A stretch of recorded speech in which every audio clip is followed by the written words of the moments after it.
என்ன மச்சி படிப்பெல்லாம் முடிச்சிட்ட, அடுத்து என்ன?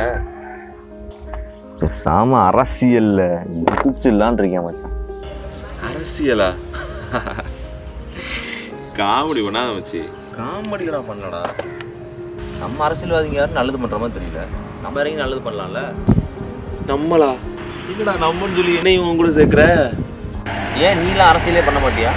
ஐயோ, இந்த அரசியல் சாக்கடையெல்லாம் நமக்கு வேணாம்ப்பா. அது மட்டும் இல்லாமல் நமக்கு அரசியல் பண்ணவும் தெரியாது. ஏன் உனக்கு அரசியல் பண்ண தெரியாது? நீ பண்றது எல்லாமே அரசியல் தான். ஏன்டா லூசு வாட்ட பேசுற? இன்னைக்கு தெளிவா சொல்றேன் கேட்டுக்க. நம்ம ரீசெண்டா என்சிசி கேம்ப் போனோம்ல, இங்க மலைவாழ் மக்களுக்கு ட்ரெஸ்ஸு சாப்பாடு எல்லாம் கொடுத்தோம்ல, அதையே தமிழ்நாட்டில் இருக்க எல்லா மலைவாழ் மக்களுக்கும் போய் சேர்ற மாதிரி செஞ்சோன்னு வச்சுக்கேன். அதுதான் ஆதி திராவிடர் மற்றும் பழங்குடி நலத்துறை.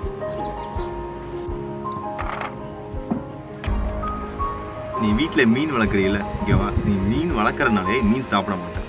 மீனை பற்றி நக்கிற வளர்க்குறதுலையும் சாப்பிட்றதுலையும் மட்டும் இல்லாமல் மீன் பிடிக்கிறவங்க மேலே இருந்துச்சு அப்படின்னா அதுதான் மீன் வளத்துறை.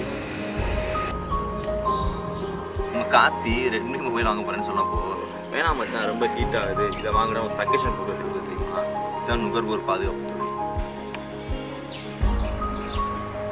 நீ இருக்க இடமாகட்டும், உன்னோட வீடாகட்டும் க்ளீனாக இருக்குன்னு நினைக்கிறீங்கள, அதே மாதிரி நாடு க்ளீனாக இருக்குன்னு நினச்சின்னா அதான் சுகாதாரத்துறை. நம்ம கிரிக்கெட் விளாட போகும்போது எல்லாரையும் நல்லா என்கரேஜ் பண்ணி மோட்டிவேட் பண்ண வச்சுக்கோங்க. எல்லாருமே சொல்லுவாங்க ஒரு பேச நல்ல மோட்டிவேஷன்லாம் இருக்கு. இதே மாதிரி நாட்டில் இருக்க எல்லா ஸ்போர்ட்ஸ் மேலும் மோட்டிவேட் பண்ணாங்கன்னா அதுதான் விளையாட்டுத்துறை. ஏதோ ஒரு பையனுக்கு ஆக்சிடென்ட் ஆகிட்டுன்னு சொல்லிட்டு இந்த பையனுக்கு பெட் வாங்கி கொடுக்குறது வந்து பேரண்ட்ஸ்க்கு இன்ஃபர்மேஷன் சொல்கிற வரைக்கும் எல்லாத்தையும் ஷேர் பண்ணிக்கல, அதுதான் செய்தி தொடர்பு. இந்த மாதிரி ஏகப்பட்டது இருக்கு மச்சான். புரிஞ்சா?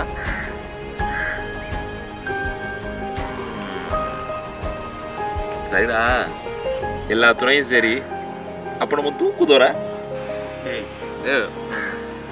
எல்லாம் சரி. அப்போ இந்த ஊழல் கூட நான் பண்ணிக்கிட்டு இருக்கேன். நம்மலாம் ஃபஸ்ட்டு பண்ண ஆரம்பிக்கிறது அதான்டா. அம்மா 100 ரூபா கொடுத்து இது வாங்கிட்டு வா அப்படின்னு சொல்லி கடை கணக்கு போகிறான்னு வச்சுக்கேன். ஒரு ரூபா 50 ரூபா தான் வரும். மிச்சம் 50 ரூபா வீட்டில் கொடுக்காம நம்ம பேக்கெட்டில் வச்சுக்கணும்ல, ஊழல் தானே. சரி அதை விடு. நான் உனக்கு படத்துக்கு டிக்கெட் போட்டா என்னைக்கா திருப்பி தந்திருக்கியா? இதெல்லாம் அம்மா காசில் பண்ணால் அது பர்சனல். இது மக்கள் காசில் பண்ணால் அதான் அரசியல்.